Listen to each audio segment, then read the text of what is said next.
when you're a Democrat and your candidate is so bad that you're worried that no one's going to vote for her, no problemo. Just erase history and make stuff up. Why are Republicans so sensitive about actually not owning up to them getting in the way of a border deal? Why? Why won't they own up to that? Why won't they own up to the last president told them not to move forward? It was a bipartisan deal on just right there, available to them, and they voted twice against it. Democrats voted against H.R. 2, or actually didn't even bring it up in the Senate. But I mean, like, look, Kamala Harris was in charge of the border. If you don't believe me, listen for yourself. I've asked her, the VP today, because she's the most qualified person to do it, to lead our efforts with Mexico and the Northern Triangle and the countries that help. We're going to need help in stemming the movement of so many folks stemming the migration to our southern border. Yeah, he was incoherent back in 2021, too. And now they're trying to rewrite history. How about this one? Community notes for the win, by the way. Axios tweeted out, the Trump campaign and Republicans have tagged Harris repeatedly with the border czar title, which she never actually had. And then Community Notes fact-checked Axios with one of Axios' own articles pointing to the fact that Harris appointed border czar by Biden. It says they wrote that. Look, I'm glad the media is finally realizing that an open border is just completely unpalatable for the American people. But again, we're not stupid. We don't forget this stuff. The media thinks this is like the Matrix or something, and they can just do whatever they want. And therefore, it's true because they said so. So many of these people, like Morning Joe, the 11 people still watching CNN in an airport, can just say something, and then because they said it, it's somehow true. I mean, the hubris of these people is astounding to me. And then they get mad at Trump when he calls them fake news. The Democrats are trying to rewrite history on Kamala Harris. And they think they can get away with it because the media always covers for them. GovTrack just up and deleted their 2019 report for Kamala Harris, where she was reported as the most liberal senator of her time. I mean, gee, I can't imagine why they would want that taken down. Maybe because the world's revolting against the far left and their crazies. And boy, does Kamala Harris want you to forget about this one from 2014, where she stepped in it with young people. What else do we know about this population, 18 through 24?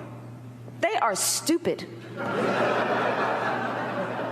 That is why we put them in dormitories. I mean, yeah, like when I was that age, I did some dumb stuff, but I also dropped out of college during a war to go be a Navy SEAL. And if you're trying to be the party of young voters, which Kamala Harris desperately needs, maybe don't call them stupid. And she goes and releases ads like this then. Every gay pride flag, every interracial couple, woman power, special interest praise group you can possibly imagine, where she goes on to promise health care for all and illegals and abortion and gun bans, and then wraps it up with this generic, let's get to work. I mean, what the hell have you been doing for the last 20 plus years in government that you're now all of a sudden just getting to work? I mean, don't be fooled. Let me tell you who she really is. She is the border czar. She was the border czar. Okay, she is the person who had more judicial scrutiny on bad policies, and we're going to target that in just a minute here. When she was a DA than almost anyone ever.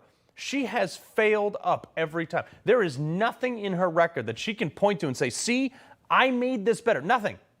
And no wonder, because she was chosen and mentored by the same guy who said this.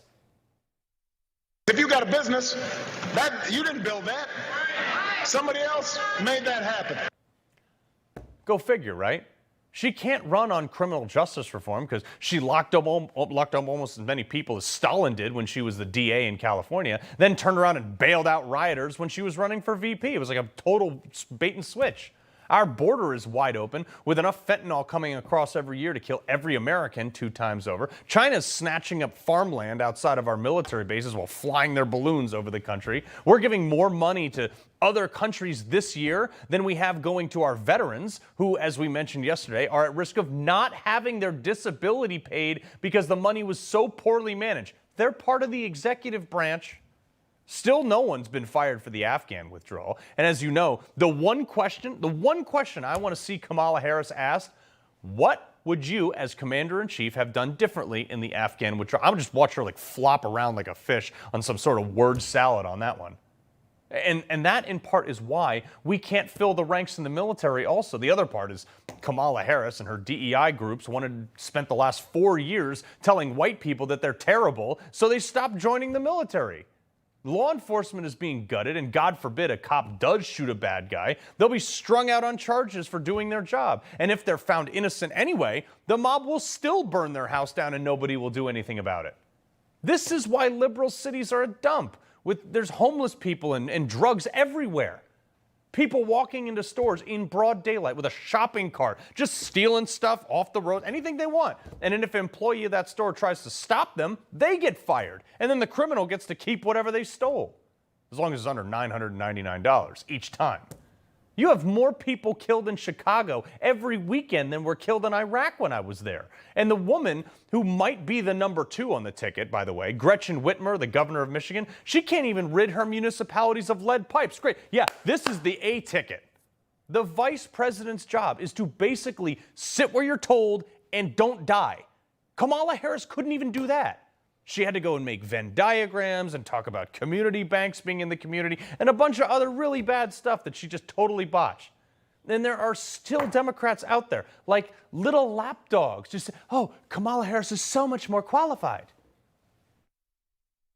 They want to call her a DEI president or DEI candidate. She has more experience than Trump and J.D. Vance combined times a million, right? She worked at the state level. She was the attorney general. She's vice president of the United States. She was a senator representing one of the largest states in the entire country. And so these are just racist dog whistles. Whenever you hear DEI, I want you to think about the N-word. I want you to think about racial slurs. That's what they actually mean.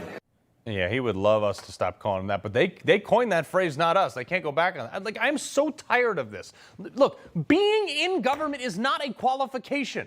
Accomplishing things in government is a qualification. Here's an example. Kamala. Trump cut taxes and the economy exploded. That's an accomplishment.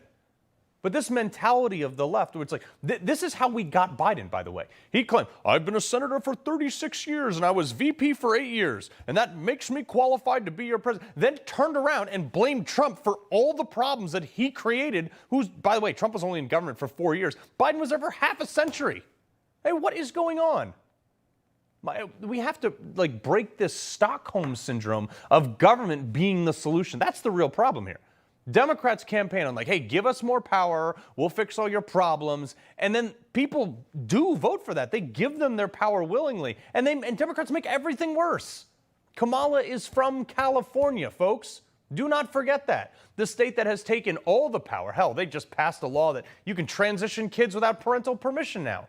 California has more natural resources than almost any other state. They're like the world's 6th largest economy, but they have more regulations on those resources that therefore cost more to utilize than almost any other state. They have big government green jobs. And what happened? What happened in Kamala's home state? People are leaving in droves. You cannot get a U-Haul out of there because it sucks to live there. And what is the Republican message? What is the Trump-Vance campaign message? It's literally the opposite of that. It's, we promise to govern you less. We're going to take less of your money. You should go back to work. You should be competitive with other nations. We should deregulate the system and take a machete to the bureaucracy. And as I'm watching yesterday, these mini terrorists burn our flag in D.C., I realized this. Look at those 2 pictures right there. These are your choices in November. One or the other. You want our country spit on and laughed at, or you want to be respected, feared, and prosperous? Choose wisely.